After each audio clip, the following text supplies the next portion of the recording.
Seigneur Dieu et Père, on veut vraiment s'arrêter devant toi, se courber, et puis se laisser diriger dans toutes choses, Seigneur Dieu. Se laisser diriger dans nos conversations, dans nos réflexions. Laisser diriger dans ta parole, surtout dans ta parole, Père. On est ici pour apprendre ce soir, pour se soumettre à toi, à ta parole, et puis dirige toutes choses, Seigneur Dieu. Selon ton Fils Jésus qu'on prie. Amen. Amen. Amen. OK, dans le psaume 38, je vais faire une petite introduction pour nos deux amis qui sont ici et qui ne sont pas habitués de jouer là-dedans. Pour faire un tour d'horizon, c'est que quand Christ a dit sur le chemin d'Emmaüs avec les deux disciples, il dit, en commençant par Moïse et les prophètes, il leur expliquait tout ce qui concernait dans les Écritures. OK? C'est un peu ça qu'on fait le mercredi soir, littéralement. La prophétie messianique a deux aspects. Le premier aspect de la prophétie messianique, qui est ce qui concerne Christ, littéralement, est la prophétie biblique, qui est des annonces de ce qui se passe dans le futur.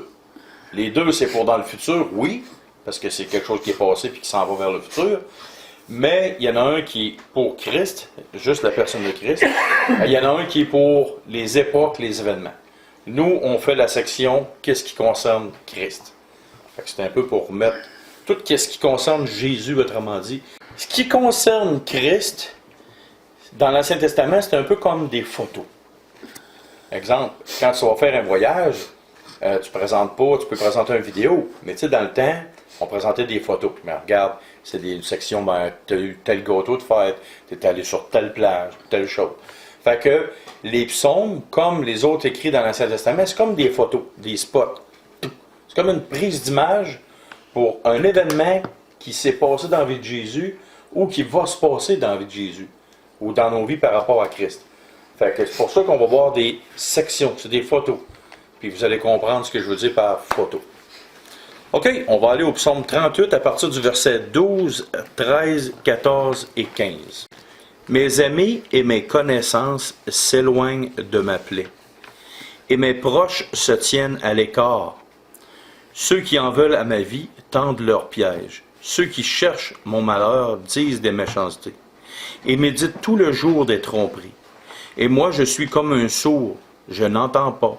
Je suis comme un muet qui n'ouvre pas la bouche. Je suis comme un homme qui n'entend pas et dans la bouche duquel il n'y a point de réplique. Bon, ici, on a comme une photo, un instant présent de Christ à quelque part. Puis on va aller voir ça. On va reprendre. Verset 12. Mes amis et mes connaissances s'éloignent de ma plaie et mes proches se tiennent à l'écart. On va avoir deux références. Qu'est-ce que cette annonce-là, oui, c'est David qui l'a vécu, mais ça représentait Christ. OK? On va le voir dans Marc chapitre 14, verset 50-51. Quand il dit dans Psaume 38, verset 12, « Mes amis et mes connaissances s'éloignent de ma plaie, et mes proches se tiennent à l'écart. » Dans Marc chapitre 14, verset 50-51, c'est écrit. Alors tous l'abandonnèrent et prirent la fuite. Un jeune homme le suivait, n'ayant sur le corps qu'un drap. On s'est saisi de lui, mais il lâcha son vêtement et se sauva tout nu. OK? Première des choses. On va aller voir une autre référence ici dans Matthieu 26, versets 57 et 58. Matthieu 26, après ça on va commenter. Ceux qui avaient saisi Jésus l'emmenèrent chez le souverain sacrificateur Caïphe, où les scribes et les anciens étaient assemblés. Pierre le suivit de loin jusqu'à la cour du souverain sacrificateur, et y entra et s'assit avec les serviteurs pour voir comment cela finirait. Fait qu'ici, on a deux références, littéralement. Quand il dit dans le psaume 38, verset 12, « Mes amis et mes connaissances s'éloignent de ma plaie, et mes proches se tiennent à l'écart. » C'est exactement dans ce contexte-là qu'est-ce que Jésus a vécu. Qu'est-ce qui s'est passé avec Jésus? Dans l'Ancien Testament, c'était une annonce prophétique le concernant, une annonce messianique. Aussi, on va se souvenir aussi... 57, 58. 57, 58. Oui, Matthieu 26, 57, 52. On se souviendra aussi que Quand Jésus a été crucifié sur la croix, qu'est-ce qu'il y avait auprès de Jésus?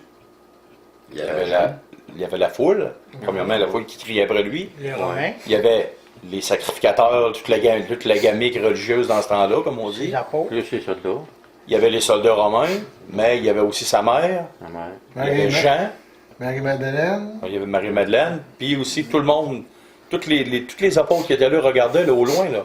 Fait que ici, ben, c'est ça exactement ça. Quand il dit « Mes amis, mes connaissances s'éloignent de ma plaie », la plaie, c'était tout ce qui vivait, « et mes proches se tiennent à l'écart. » OK, verset 13. « Ceux qui en veulent à ma vie tendent leur piège.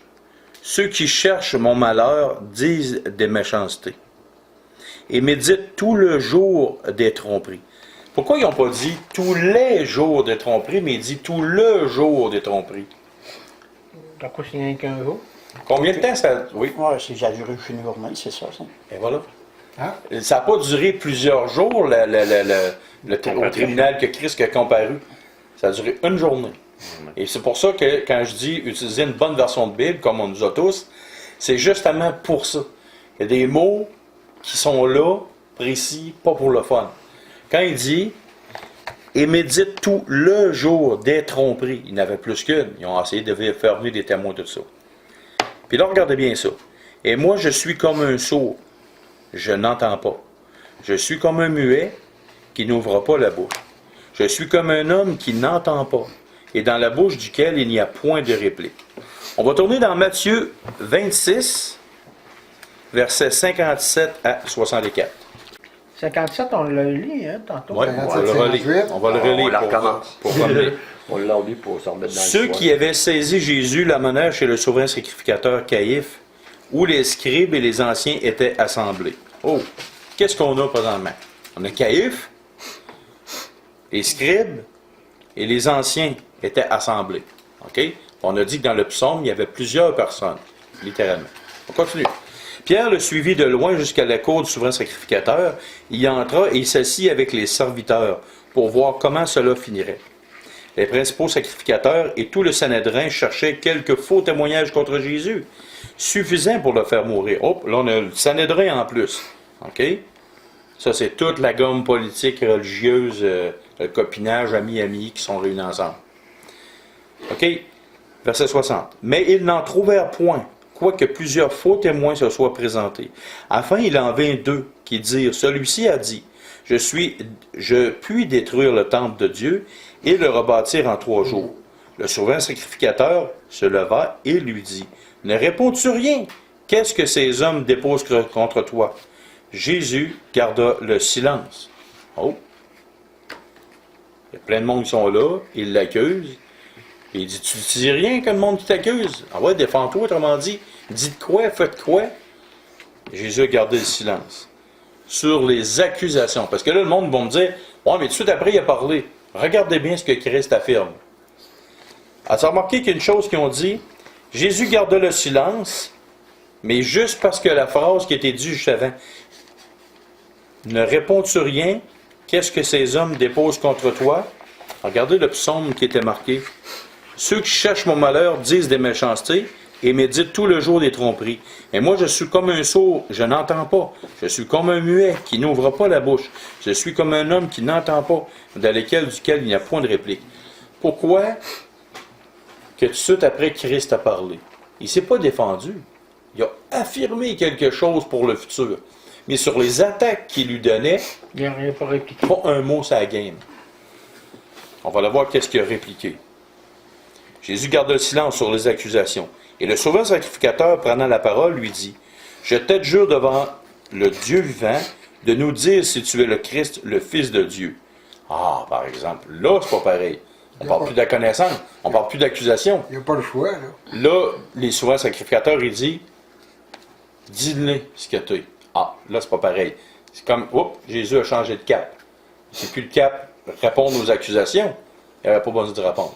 Mais là, quand on dit, dis-le si tu l'es vraiment, là, il n'y avait pas le choix. Le fin fond de son âme, c'était comme ça de le dire, qui était. Et il dit, de plus, je vous le déclare. Ben, il dit, je t'adjure devant le Dieu vivant de nous dire si tu es le Christ, le Fils de Dieu. Jésus lui répondit, Tu l'as dit. De plus, je vous déclare, vous verrez désormais le Fils de l'homme assis à la droite de la puissance de Dieu et venant sur les nuées du ciel. Alors le souverain sacrificateur déchira ses vêtements, disant, il a blasphémé. Qu'avons-nous encore besoin de témoins? En passant, le souverain sacrificateur qui a déchiré ses vêtements, là, il venait de faire un péché monumental. Parce que dans l'Ancien Testament, c'était interdit formellement par Dieu que le souverain sacrificateur déchire la tunique. S'il faisait ça, c'était la lapidation. Puis il venait de pécher carré devant Dieu. OK? On continue. Que vous en semble? Il répondit, il mérite la mort. Là-dessus, ils lui crachèrent au visage, ils lui donnèrent des coups de poing et des soufflets, disant, Christ, prophétise, dis-nous qui t'a frappé. Fait qu'on va aller voir une autre référence aussi. Là, le déchirage de vêtements, y a-t-il les vêtements à Jésus ou à. Non. Ah, Là, Le caïf. À 15. Caïphe. Ouais, il y a ça, Caïphe. Les vêtements, là. On le voit Ok, dans ok. Jésus de On a Nazareth. été jusqu'à 66, hein? Ouais, les mais sept, les firmes, j'en ai ça. 7 inclus. T'en prends Hein? les firmes, là.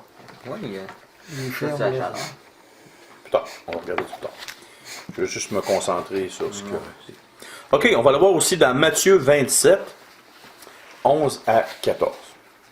Je ne sais pas changer de page. Non. 11 à 14. Oui.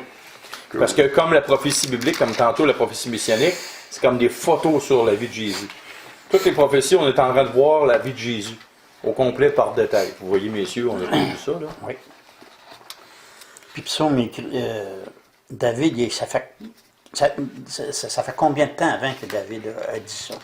David, c'est à peu près des alentours de 900 ans avant 900 Christ. ans avant Christ. 900, 1000 ans, tu sais, c'est à peu près ambigu, là. Parce que dans ce temps-là, il ne pouvait pas marquer temps avant Jésus-Christ, parce qu'il ne savait pas quand est-ce qu'elle Ouais. venait. C'est les hommes après ça qui disent, bon, ben ok, oui, c'est vrai, on peut mettre ça à peu près. Toi qui disent environ. OK, Matthieu 27, versets 11 à 14. Jésus comparut devant le gouverneur. Hop, là, on change de gamique. C'est plus les Juifs, c'est plus le Sanhédrin, c'est plus ça. On s'en va vers les nations, vers les païens, vers les Romains. Jésus comparut devant le gouverneur. Le gouverneur l'interrogea en ces termes. Es-tu le roi des Juifs? Jésus lui répondit, tu le dis. Mais il ne répondit rien aux gentillesses des saints. Non, c'est marqué accusation. Elle dit, tu le dis. Mais il ne répondit rien aux accusations des principaux sacrificateurs et des anciens. Alors Pilate lui dit, n'entends-tu pas de combien de choses il t'accuse? Et Jésus ne lui donna de réponse sur aucune parole, ce qui étonna beaucoup le gouverneur. Voyez-vous? Souvent, on lit le Nouveau Testament, puis là, on n'a pas trop la lumière pourquoi est-ce que Christ a fait ça. Mais dites-vous une chose, ce qui prouve hors de tout doute que Christ est le Messie annoncé dans les Écritures, c'est que chaque parole, chaque pensée, chaque geste, et même chaque situation, y a-t-il quelqu'un qui peut dire qu'il contrôle la situation de demain dans sa vie? Non. Non. Mais Christ, lui, Il la maîtrise parfaitement.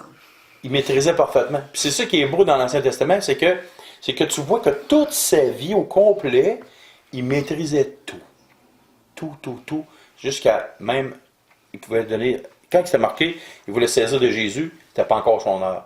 Puis quand Jésus s'est levé debout, quand ils sont venus chercher dans le jardin de Gethsémani, il dit maintenant c'est votre heure. Il a dit ok, c'est beau, je vous permets de faire ce que vous voulez faire. Mais Christ maîtrisait tout. Les paroles, les pensées, les circonstances. Tu ne peux pas arriver à dire qu'après toute la connaissance dans le Testament, sur Christ, dire que Jésus n'était pas le Messie. Il fallait être complètement timbré ou profondément machin puis pas vouloir accepter ces faits-là. C'était impossible. Parce que les autres connaissaient en plus. Ah oui. Et il savait que c'était lui. Ah oui, il savait. Puis, à un moment donné, quelqu'un m'a parlé. Ah, mais il dit comment ça qu'ils ont voulu l'éliminer? Ben, c'est parce qu'il a tout perdu le commerce, le finance, Ben, c'est le ça, je boule. dis, hein, dans un de mes gens, hein, ces pharisiens, race d'hypocrites, ont crucifié le Christ pour gouverner. Ils ne voulaient pas perdre des autres. Le pouvoir, il y avait le pouvoir sur le peuple. Ben oui, c'est ça. C'est pour ça qu'il a dit, il égare les autres. Exactement ça. C'est pour ça que les religieux ne veulent rien savoir de la parole de Dieu, parce qu'ils savent que quand la parole de Dieu rentre dans la vie d'une personne, ils n'ont plus de contrôle dessus. OK, on va aller au psaume 40. On va aller voir une autre image. Le psaume 40. On reste quasiment toujours dans les Oui, c'est secteurs, ça. hein, On pas va loin. être un petit bout dans les psaumes. 40. Psaume 40 à partir du verset 7 jusqu'au verset 11. Et là, on va voir un petit peu plus. OK, on va devoir un autre texte. Verset 7. Tu ne désires ni sacrifice, ni offrande. Tu m'as ouvert les oreilles. Tu ne demandes ni holocauste, ni victime expiatoire. Alors je dis, voici je viens, avec le rouleau du livre écrit pour moi. Je veux faire ta volonté, mon Dieu, et ta loi est au fond de mon cœur. J'annonce la justice dans la grande assemblée. Voici, je ne ferme pas mes lèvres. Éternel, tu le sais. Je ne retiens pas dans mon cœur ta justice. Je publie ta vérité et ton salut. Je ne cache pas ta bonté et ta fidélité dans la grande assemblée. Ça veut dire qu'on devrait, avec le temps, être capable de connecter où qu'on va aller, là. C'est sûr. Mais dis-toi une chose. Il y a un don spirituel qui est vraiment d'enseigner la parole de Dieu. Puis ces choses-là, ça vient automatique. Il y en a qui ne l'ont jamais de leur vie. Ok. Il y en a qui ont de la misère à faire les liens, les connexions, ces choses-là. Tu sais. Puis comme moi, je prêche toujours sans notes, ou à peu près jamais sans notes. OK, ici, tu ne désires ni sacrifice, ni offrande. Tu m'as ouvert les oreilles, tu me demandes ni holocauste, ni victime expiatoire. On va tourner dans Hébreux chapitre 10, versets 5 à 9. C'est pourquoi Christ, entrant dans le monde, dit. OK? Je ne peux pas être plus clair que ça. Tu n'as voulu ni sacrifice, ni offrande, mais tu m'as formé un corps. Tu n'as agréé ni holocauste, ni sacrifice pour le péché. Alors j'ai dit, voici je viens dans le rouleau du livre, il est écrit de moi, pour faire, ô Dieu, ta volonté. Après avoir dit d'abord, tu n'as voulu et tu n'as agréé ni sacrifice, ni offrande, ni holocauste, ni sacrifice pour le péché. Second 9, selon la loi, il dit ensuite, je viens pour faire ta volonté. Bon, c'est clair que c'est pour Christ. OK? C'est une annonce prophétique. Bon, maintenant, qu'est-ce que ça veut dire? C'est bien beau dire que c'est Christ qui l'a dit. Mais qu'est-ce que ça veut dire? Parce que dans l'Ancien Testament, il y avait différents sacrifices d'animaux. Il y avait 3 types d'animaux. Du menu bétail, les tourterelles, ça fait d'abord. OK? Il y avait du petit bétail. Après ça, tu avais du moyen bétail. Des boucs, des agneaux. Et tu avais du gros bétail, les taureaux, les génisses, les taureaux, ces choses-là. Tout dépendamment de la pauvreté ou tout dépendamment du sacrifice que tu voulais faire. Dans l'Ancien Testament, du sang, il y en avait. Ah ouais, on en répandait, puis pas à peu près. Puis à un moment donné, quand Christ est venu, Jean-Baptiste a dit quoi de Christ? Voici l'agneau de Dieu qui ôte le péché du Le monde. principal. Donc, en amenant cette annonce-là, imaginez-vous, on se remet dans le contexte. Un juif qui lit ça, et il dit, tu ne désires ni sacrifice, ni offrande. Le juif le regarde et dit, ouais, mais tout est purifié du sang et des offrandes. Le juif qui comprend et qui allume, là, non, mais c'est quoi, là? C'est un peu comme si on dirait, on va tout travailler demain matin, mais on ne met plus d'essence dans notre char. Là, tout le monde s'en regardera en dire, t'as peu, là. Ça marche On pas, va là. mettre de l'eau. Ça marche On pas, va là, mettre de l'huile à la friteuse.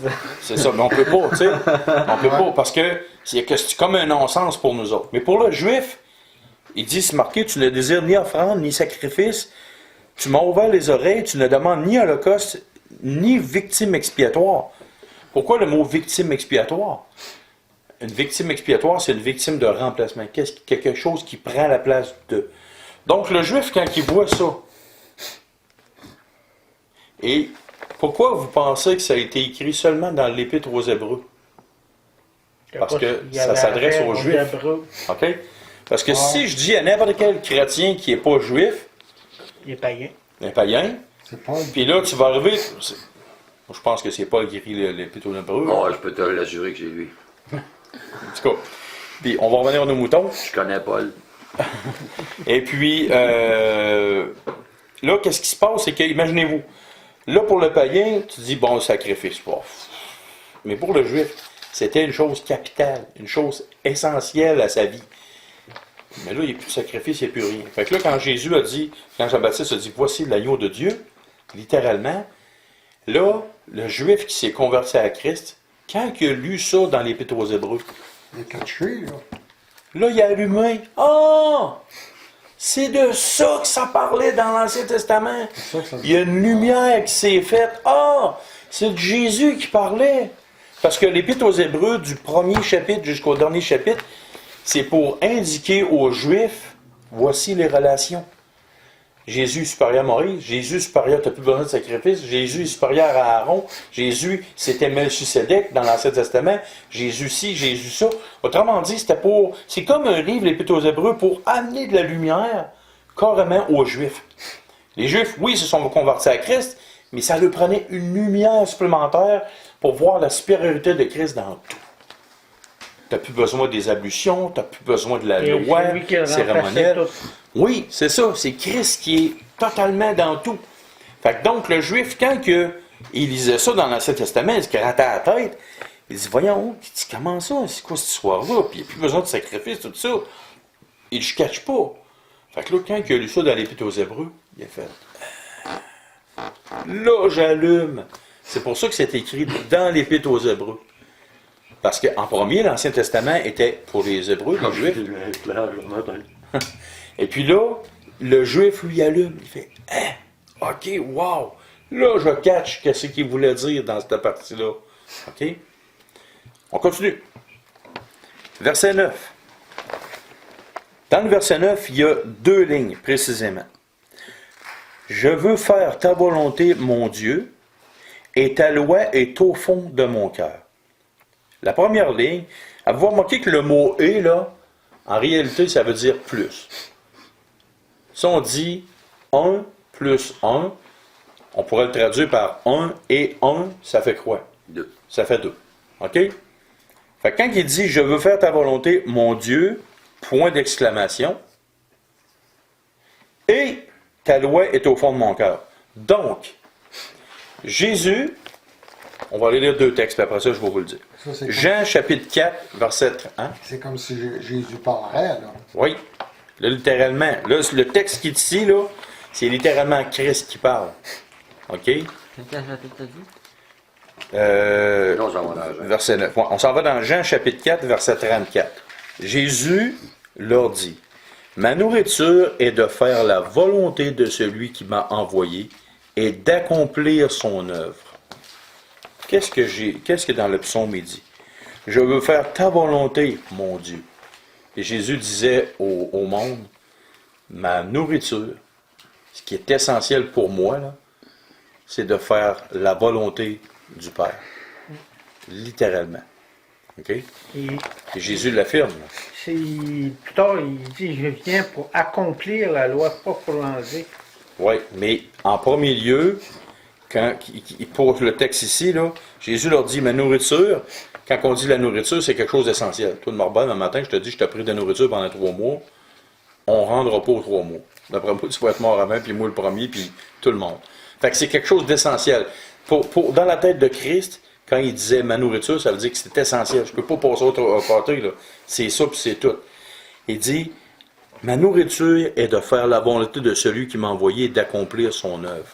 OK? Fait que c'était totalement la volonté de Christ de faire la volonté du Père. C'était sa nourriture. Quand il dit ici, et ta loi est au fond de mon cœur.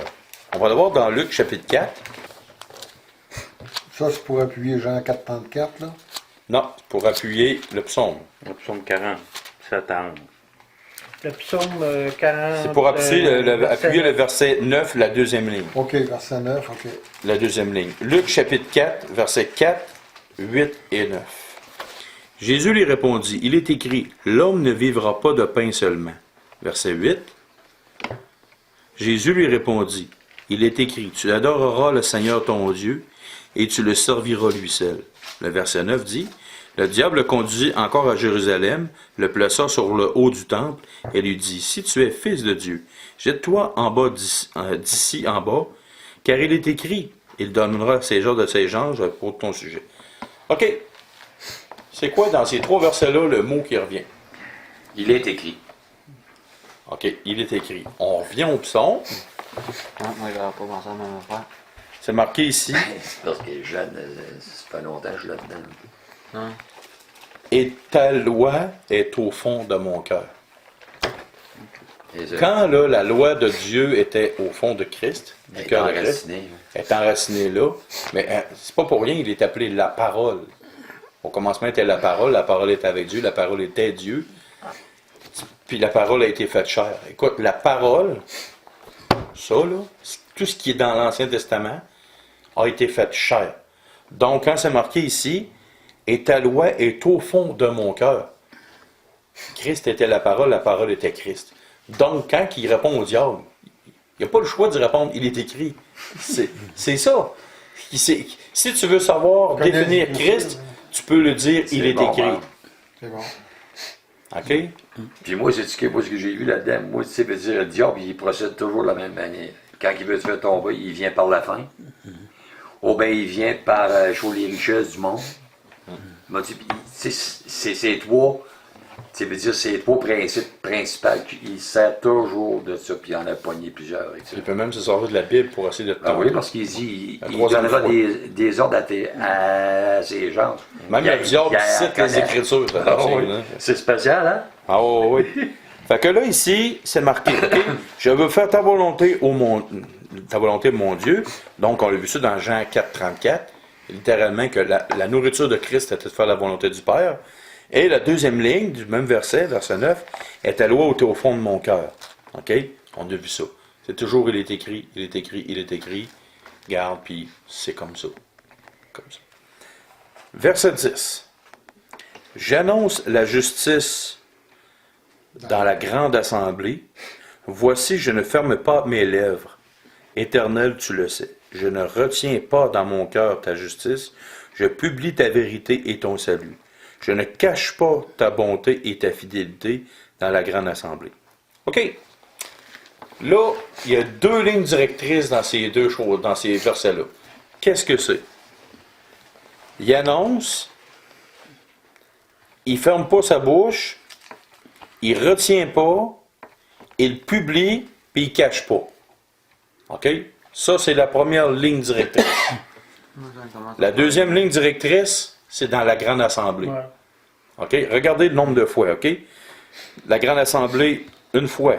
Après ça, ici, 2 fois.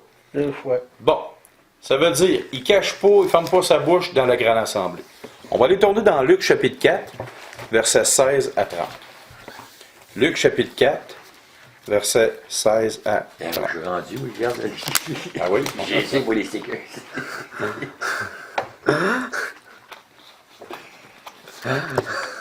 Luc chapitre 4, versets 16 à 30.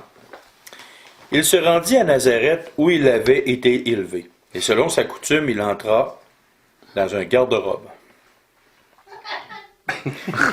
Non. J'aime ça dire des niaiseries de même. Des fois, ça réveille, se voir si le monde suit. Non, il est rentré où? Il se leva pour... Il entra dans la synagogue le jour du sabbat. Quand tu rentres dans une synagogue, c'est parce que tu es dans une grande assemblée, OK? Il se leva pour faire la lecture. On lui remit le livre du prophète Ésaïe. L'ayant déroulé, il trouva l'endroit où il est écrit. Ça, là, il faut que je vous amène une chose. Nous autres, on a des versets dans nos Bibles. On a des chapitres. Et en plus, on a des voyelles. Savez-vous que l'Ancien Testament, du temps de Jésus, n'avait pas de chapitre, pas de versets, et c'était écrit tout d'un bout. Imaginez-vous, là, il n'y a pas d'espace entre les lettres, il n'y a pas d'espace entre les chapitres, il n'y a pas de titre, il n'y a rien. C'est tout Il confiné. n'y a pas de voyelle. Puis il n'y a pas de voyelles. Il y a juste des consonnes dans l'ancien hébreu. OK? Imaginez-vous. Fait que là, quand tu dis le texte ici, l'ayant déroulé, puis c'est marqué qu'il n'a pas étudié, là. Les rabbins étaient impressionnés de savoir sa connaissance parce qu'il n'avait pas étudié. Puis dites-vous une chose, là. Quand Jésus, la première fois qu'il commence à poser des questions, il avait 12 ans. Même toi, tu es un jeune de 12 ans, là, qui arrive à côté des érudits de l'Ancien Testament, là. Il n'a jamais ouvert un livre de sa vie. Puis c'est un rouleau qui est gros de même. OK? Puis c'est une pièce là, qui part d'un bout, qui s'en va de l'autre. Puis c'est 2 rouleaux, si tu veux.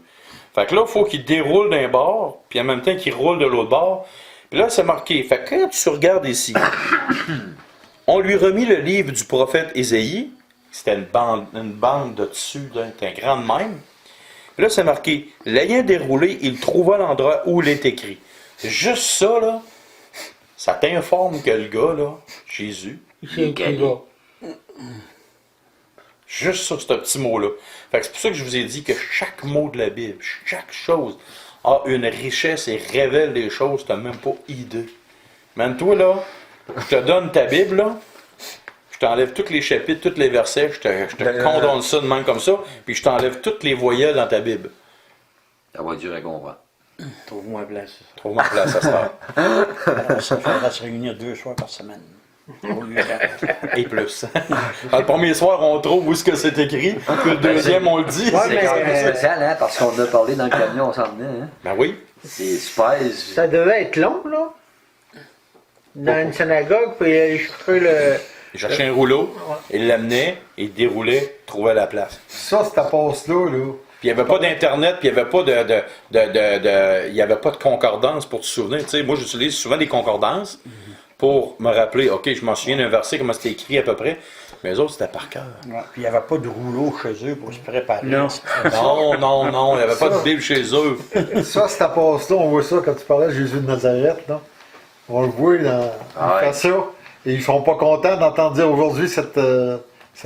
Mais, bon, OK, là, j'ai ouvert une petite parenthèse, mais on va revenir à ce qu'on Ça, disait. c'est accompli. Quand il dit ça, là, vient de la lire, c'est accompli. Tu sais. Mais voyez-vous la richesse de chaque mot de la Bible? C'est chaque mot, on serait supposé d'être capable d'étudier 1 heure par verset de la Bible. 1 heure et 1 heure et demie par verset. Si on voudrait, là, on serait supposé de le faire. Même tu peux mettre 2 heures par verset. Juste pour aller... Bon, on revient. OK. L'ayant déroulé, il trouva l'endroit où il est écrit. Ça, c'est juste un petit bonus parce que vous êtes là à soir. L'Esprit du Seigneur est sur moi, parce qu'il m'a oint pour annoncer une bonne nouvelle aux pauvres. Il m'a envoyé pour guérir ceux qui ont le cœur brisé, pour proclamer aux captifs la délivrance, et aux aveugles le recouvrement de la vue, pour envoyer libres les opprimés, pour publier une année de grâce du Seigneur. Ensuite, il roula le livre, le remit au serviteur, et s'assit. Tous ceux qui se trouvaient dans la synagogue avaient les regards fixés sur lui. Alors il commença à leur dire, « Moi, je suis pas mal timide, fait que je ne vous dirai pas ce qui va arriver. » Non. Alors il commença à leur dire, « Aujourd'hui, cette parole de l'Écriture que vous venez d'entendre est accomplie. Et vous tous lui rendaient témoignage, et ils étaient étonnés des paroles de grâce qui sortaient de sa bouche. Et ils disaient, « N'est-ce pas le fils de Joseph? » Jésus leur dit, « Sans doute, vous m'appliquerez ce proverbe, « Médecin, guéris-toi toi-même. » Et vous me direz, « Fais ici, dans ta patrie, tout ce que nous avons appris que tu as fait à Capernaum. » Mais ajouta-t-il, « Je vous le dis en vérité, aucun prophète n'est bien reçu dans sa patrie. Je vous le dis en vérité, il y avait plusieurs veuves en Israël du temps d'Élie, lorsque le ciel fut fermé, 3 ans et 6 mois, et qu'il y eut une grande famine sur toute la terre. Et cependant, Élie ne fut envoyé vers aucune d'elles, si ce n'est vers une femme veuve à Sarepta, dans le pays de Sidon. Il y avait aussi plusieurs lépreux en Israël du temps d'Élisée, le prophète, et cependant aucun d'eux ne fut purifié, si ce n'est Naaman le Syrien. Ils furent tous remplis de colère dans la synagogue lorsqu'ils entendirent ces choses. Ils s'étant levés, ils le chassèrent de la ville et le menèrent jusqu'au sommet de la montagne sur lequel leur ville était bâtie, afin de le précipiter en bas. Mais Jésus passa au milieu d'eux s'en allant. Donc, si on retourne à notre psaume, Ils n'ont pas aimé ça, se faire dire ça. non. Ouais. Vous allez comprendre pourquoi ils n'ont pas aimé ça. Non, Ah, j'imagine avec la scène dans ma tête. C'est super. OK. Ici, verset 10. J'annonce la justice dans la grande assemblée. Qu'est-ce qui convainc de justice, de jugement et de péché? C'est Saint-Esprit. Ouais, Mais ça, c'est le consolateur qui devait venir. Mais Jésus dit, je vais vous envoyer un autre consolateur. Fait que Jésus et le Saint-Esprit ont le même titre d'être le consolateur. Donc, Jésus... Ouais, dans ça, là. Ouais, on t'a retourné à Psaume. Psaume 40, à partir du verset 10. Quand il dit « J'annonce ta justice dans la grande assemblée », c'est qu'il est en train de lui dire le 4 vérités en pleine face. La justice de Dieu, c'est de dire la vérité. OK? J'annonce la justice dans la grande assemblée. Voici, je ne ferme pas mes lèvres. Éternel, tu le sais. Ça veut dire que je me gêne pas là, pour te dire ce que j'ai à te dire d'en face. C'est Exactement ça.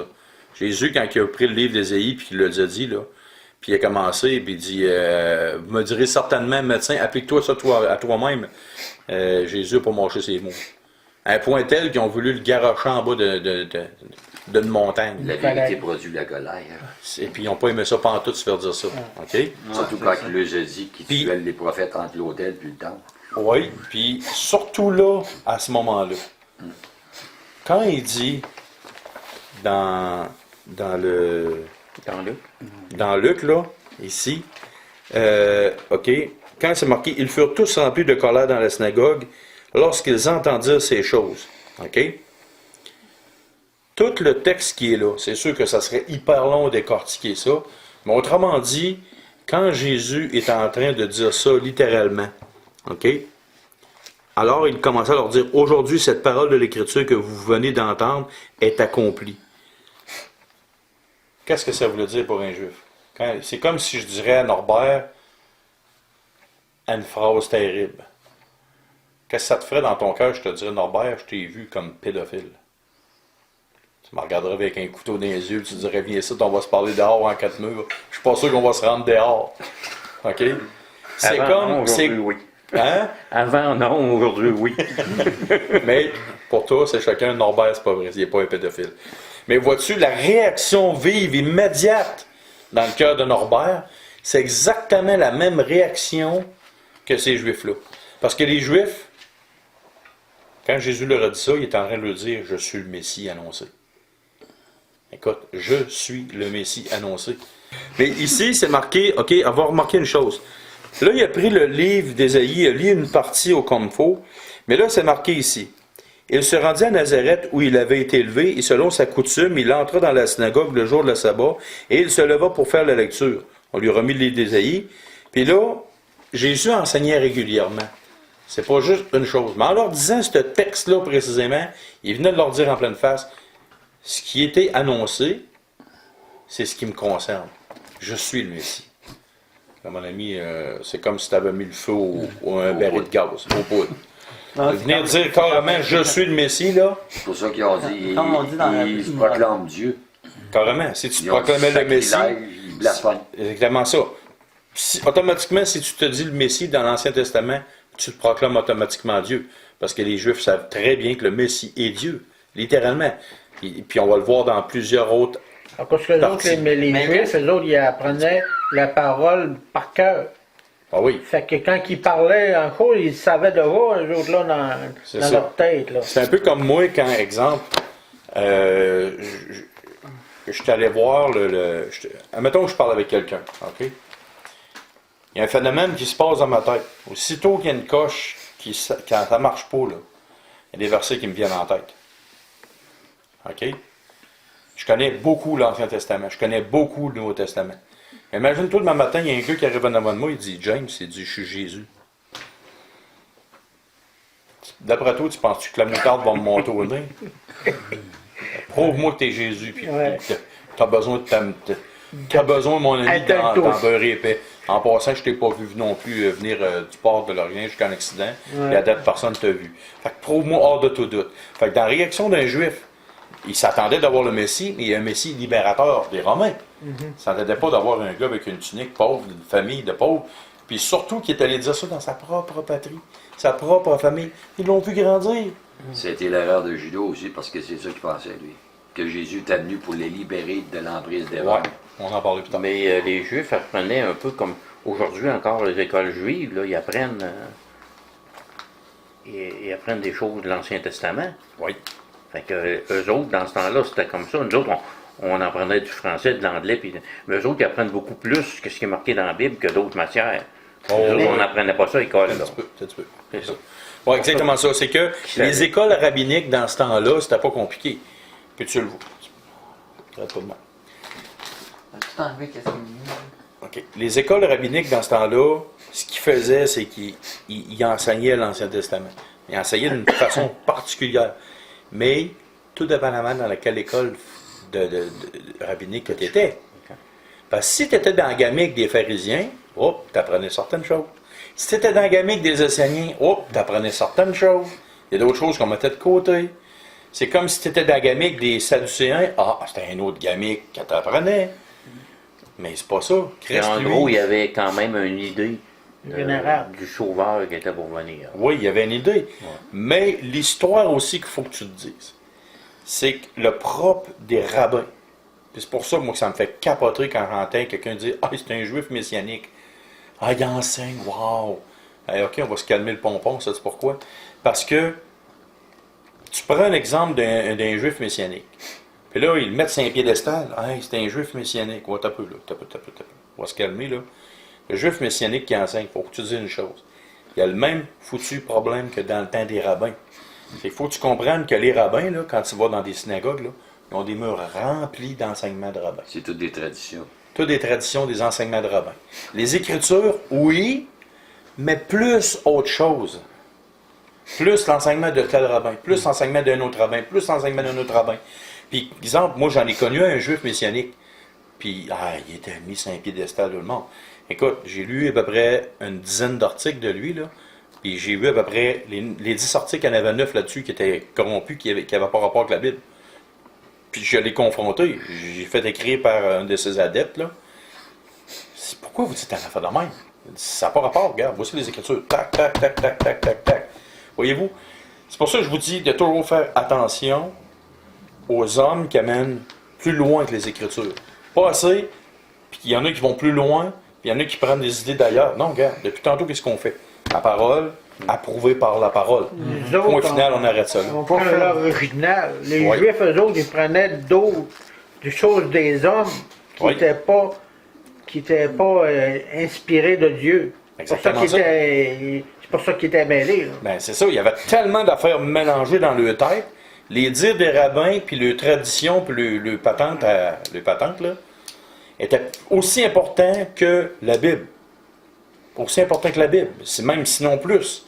Fait que c'est pour ça que moi je dis, faisons toujours attention à ça. Toujours revenir au texte. Fait que quand Christ prenait les Écritures, là, 8h01. Quand Christ prenait les Écritures, c'était seulement et uniquement les Écritures. Rien d'autre. Il n'y avait pas rien d'autre.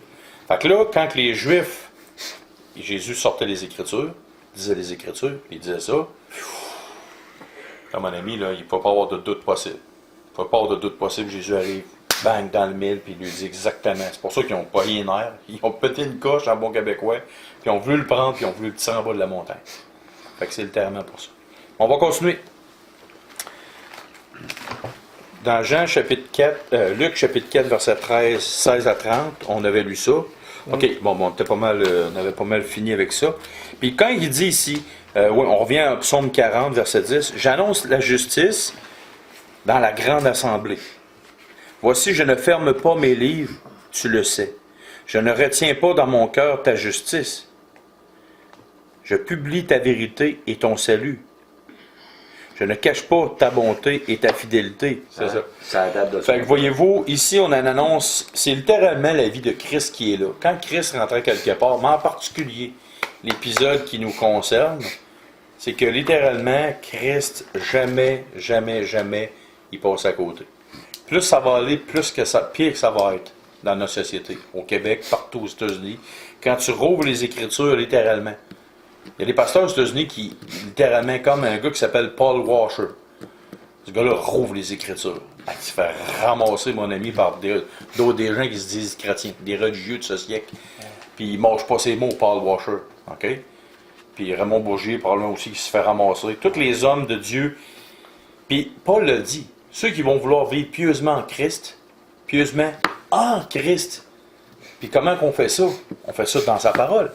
Parce que en Christ, c'est dans la parole. En Christ, c'est par l'Esprit Saint. C'est vrai que c'est bon.